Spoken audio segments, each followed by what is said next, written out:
Hello everyone, this is Miss Kamola speaking Band 9 and overall 8.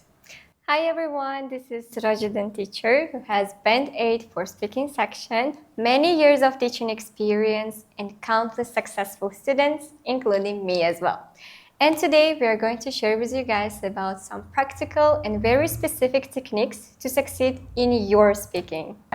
Well, these are not just random run-of-the-mill tips that you find online. These are proven strategies helping thousands of students to achieve advanced speaking score, even Band 9.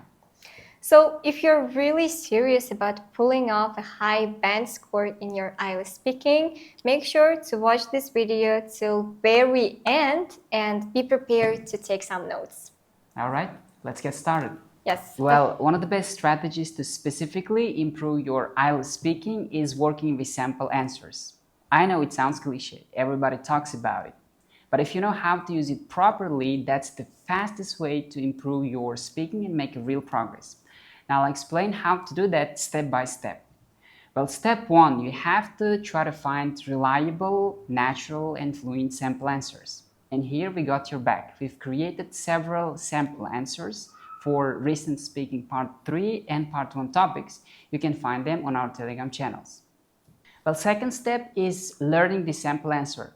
It means you are highlighting topic-specific words, some advanced grammar, and natural idiomatic expressions. And you are also learning some ideas from sample answers. And the next step is practicing this, what you have learned. For example, some topic-specific words, advanced grammar, and some ideas. You are practicing it with 2 or 3 study buddies. The more, the better, because the more you practice, the more opportunities you would have to use those topic-specific words, some grammar or ideas that you learned from sample answer. But here is the thing. When you are practicing, you shouldn't be, literally parroting these sample answers, but ideally it's better to mix your ideas with some of the ideas from sample answers, and you are not required to use all these advanced grammar or topic-specific words. The ones that you can remember easily should be used naturally in your speaking. For maximum efficiency, I recommend to work in a small group, including 2 or 3 students. For example, in 3 students setting, one speaker asks question and another speaker answers the question, and the third speaker adds some more ideas, comments on the fluency. In this way, everybody is engaged in the conversation, and then you switch roles and get the circle going. And this way you can cover more topics faster. For example, from my own experience, last summer I worked with 2 advanced students, and we worked, I think, 10 days in this exact same way, and then one of them got 8 for his speaking, and one of them got 8.5 for his speaking. Well, another tip that we're going to share with you guys today to improve your speaking is recording your part 2 speech. This technique actually may sound a little bit cliche because most of the students may know about it, but whether you're gonna really succeed by implementing this technique depends on correctly using it. I would even say that this technique is very powerful and probably most beloved one by me, because I would give more than 100% of myself to it to get only benefits from using this tip. Well, one thing I can say for sure, and one thing that I want to say before getting into the steps of implementing this technique, is the fact that recording your part 2 speech can really deeply help you to improve your fluency and coherence. And at the same time, it helps you to form at some point your speaking style, and also helps you to keep track of your progress on your own. In fact, you will be just recording your speech and improving it, and by the time you can compare your old recordings with the new ones to see whether you did a nice progress or no. Additionally, it is a really good tip to use for controlling your time management. In fact, when we are recording, we can totally see whether we are making it till 2 minutes or no. And sometimes for some people, it might be the fact that they are making their stories too long, like more than 2 minutes, and leaving interesting parts till the end of their speech. And this may give them a sign that they better move such a point to the beginning of their speech. So, the way you basically implement this technique is very, very easy. The first step is that you should take one topic and brainstorm ideas for it.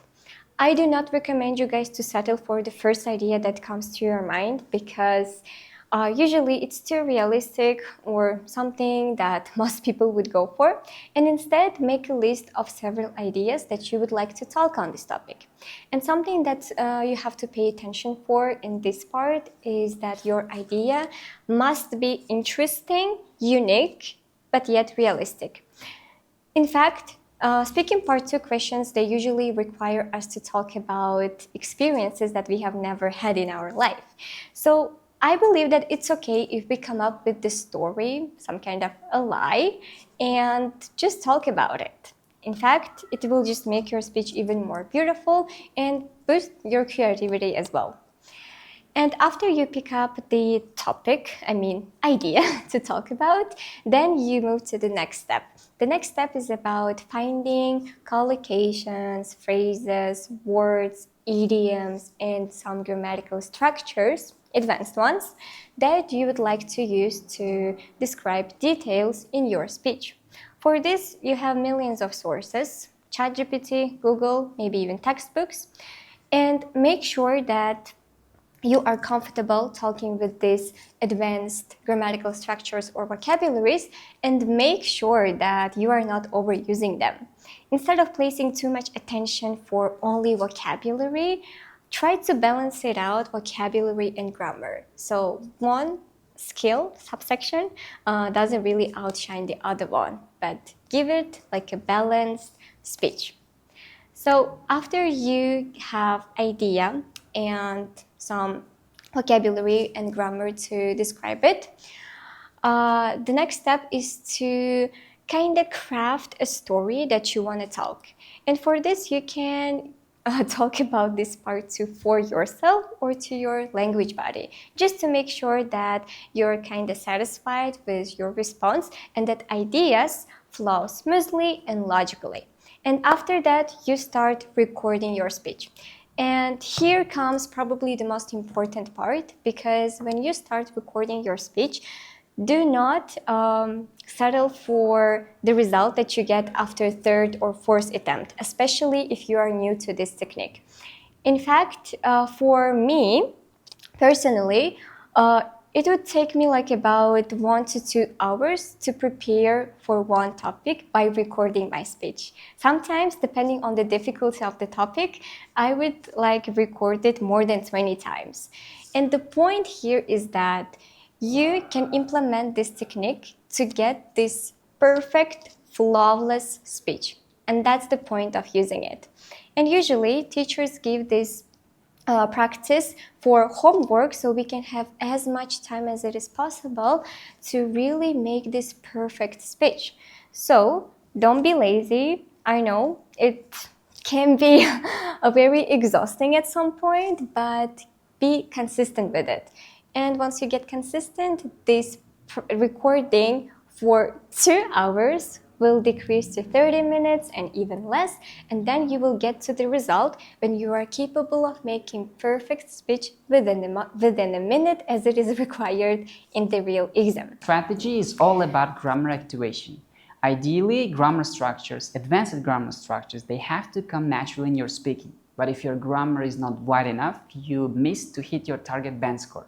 Now I'll explain how to learn practical grammar structures and activate them in your brain so that you can use it naturally in your speaking. I'll explain it step by step. Step 1 is selecting a few grammar structures, advanced grammar structures that you can use in your speaking.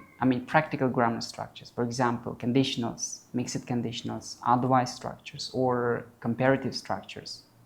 Step 2 is studying those grammar structures, doing exercises, doing some grow-based activities. For example, in our online and offline classes, we've got our specific exercises and interactive activities to help students activate these grammar structures. And the next step, the most important one, is called deliberate practice. For example, you've chosen several grammar structures and you want to work on these grammar structures one by one. For example, mixed conditionals this week, you choose this grammar and work on one grammar structure for a week. Initially, you learn them, and then on a daily basis, you deliberately make sentences just for fun. So you're going to school, you make sentences. You're coming back from school, you start thinking about English, and then you make sentences. So during the day, 3 or 4 times, just out of nowhere, just for fun, you make several sentences. This is the way how you activate this grammar structure in your brain. For example, if you start this practice 2 months before your real exam, in 1 month you can cover 4 grammar, in 2 months 8 grammar structures. So you can naturally use them in your actual exam. So here the intention is trying to make these grammar structures natural so that you can naturally use them in your speaking. Repetition is the key. The more you practice, the more automatic these grammar structures become in your brain. So the last tip that we are going to share with you guys today is also something cliche, but not many people know its power to really change your life and adapt your brain to English very, very easily and quickly. And it's about exposing yourself to English content through podcasts and watching films. Yeah, very simple, something that probably many people might think that it is not going to give that much effect, but it actually does. Some people believe that if it's all about listening to podcasts and watching movies, it helps more with improving listening comprehension. But it also helps for speaking. In fact, each skill in IELTS, they complement each other. So sometimes something that you do to improve listening skills can actually work for speaking as well.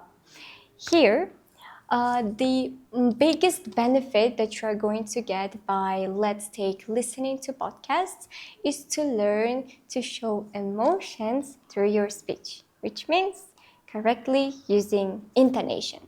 And intonation is one of the main factors that is considered in your IELTS speaking in pronunciation section. Whenever, let's say, a host of a podcast deliver, let's say, scientific breakthrough that is so unique, that is so interesting, and something that nobody expected it to be, they usually deliver it with the surprise in their tone of voice. And this is the places when we have to pay attention.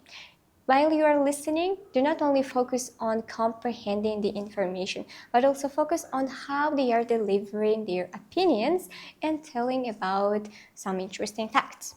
And after you make sure that you understood every single thing in this podcast, make a small speech about the information that you learned and talk about it for yourself or in the class or to your language buddy just to share information. And here, make sure that you are copying that intonation to really give this emotion within your speech. And if you will learn to add this emotion into your intonation to your speech, even if you're gonna talk about the biggest lie in your exam, about the fakest story, it's gonna sound like the most true thing, like a fact. So yeah, podcasts really help to identify how to express emotions through your speech. And from films and podcasts, you can also encounter how like words or collocations, idioms that you learned from textbooks are being implemented in the real life. And in the films, you get also visually exposed to the way how native speakers behave, interact, use body language, and again, intonation. So you have a lot of things to learn from exposing yourself to English content. And another tip that I would like to add to this exposure is it's better for you guys to find a language buddy or even a group of friends with whom you are comfortable to talk in English only. Me, myself, still have those friends with whom I'm more comfortable talking in English rather than in Russian or in our native language. And it feels so amazing. It really makes you feel like you're a native speaker and gets you into this vibe. And this is the way of exposure to English, the really practical thing, because you yourself engage into this practice, and basically more you talk, more comfortable you get with your speech in English, and you get definitely better and improve much faster. Well done. Remember, success in IELTS is not about luck. It's about all hard work and practice with right techniques. So try to apply what you've learned today and push yourself closer to Band 9. And if you want even more proven tips and guidance, join us on Telegram for updates and take our online classes. Thank you for watching. Goodbye. Bye.